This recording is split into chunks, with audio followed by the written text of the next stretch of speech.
Hey again. Well, we're going to today go back and start a 2-day review of what we learned in our textbook from Reconstruction. This text today is called New Amendments. So we're going to look at the 13th, 14th, and 15th Amendments again in this lesson. And we see it starts off with a picture that from our social studies book of the guy that represented the Freedmen's Bureau.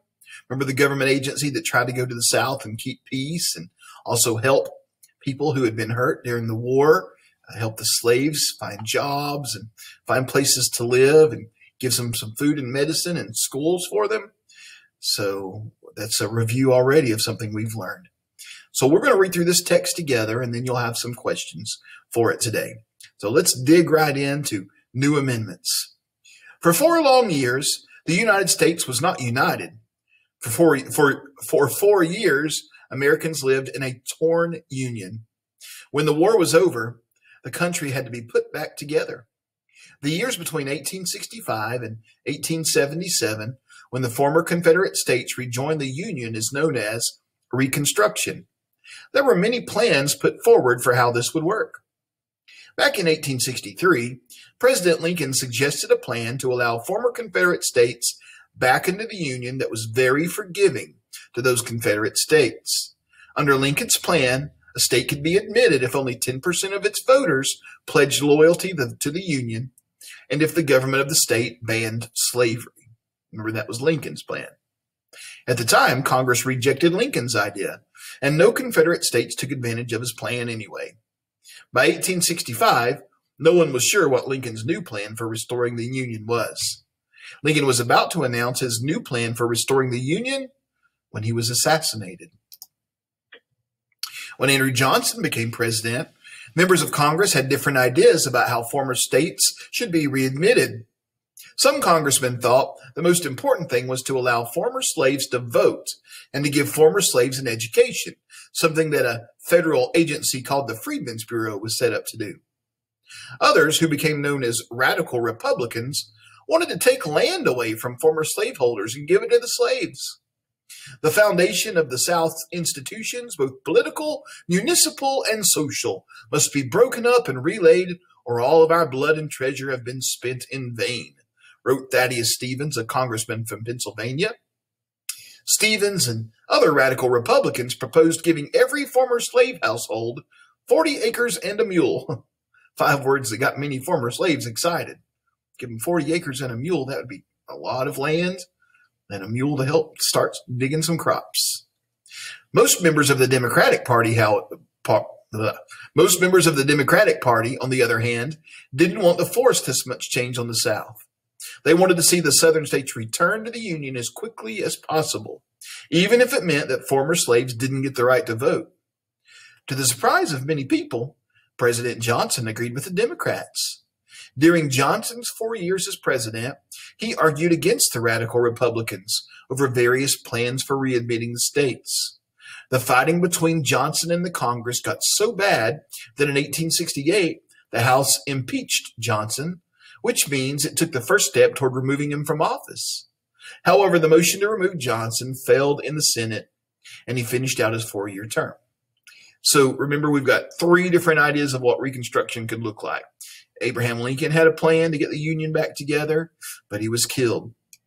Then the Congress said, these radical Republicans in the Congress said, we're going to take away land from those former slave owners, from those plantation owners. We're going to give it to slaves. We're going to make sure every slave gets 40 acres and a mule. And then you've got Andrew Johnson's plan. He's like, let's don't force too much on the South.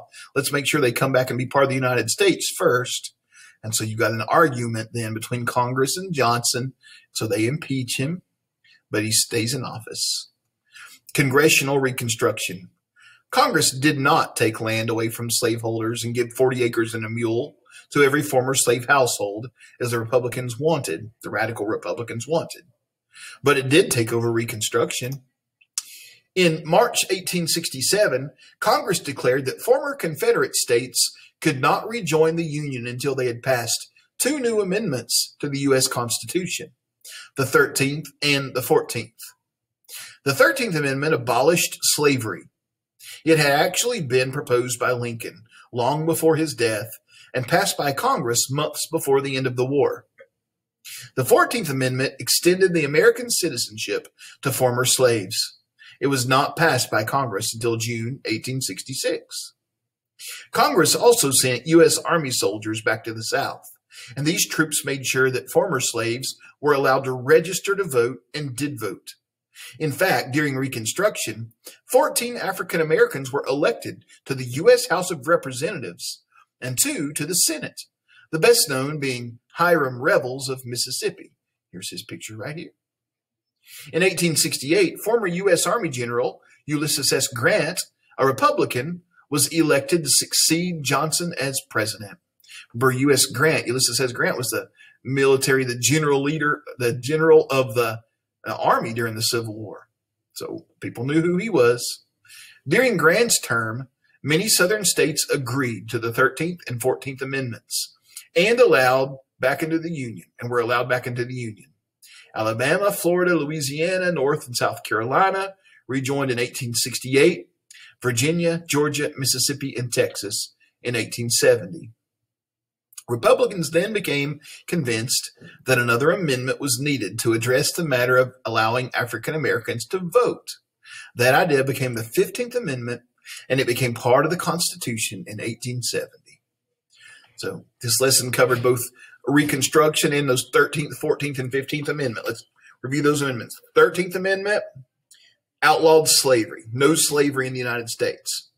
14th Amendment, former slaves were now citizens. If you were a citizen of the if you were a former slave, you're now a citizen. You can be a citizen of the United States. In the 15th Amendment, if you are a citizen of the United States and you're a man, you can vote. So free the slaves, make them citizens, allow the former slaves who were men to vote. Then you had these other parts of Reconstruction, which were how are these southern states going to get to be part of the United States again? How strict are we going to be on them? And are we going to have our army there making sure they're following all of the rules of the U.S. government? So these are all parts of Reconstruction. Well, we'll go back and hit some more on Reconstruction tomorrow and review a little bit more. Got some questions from this text today. I'll let you get started on them now.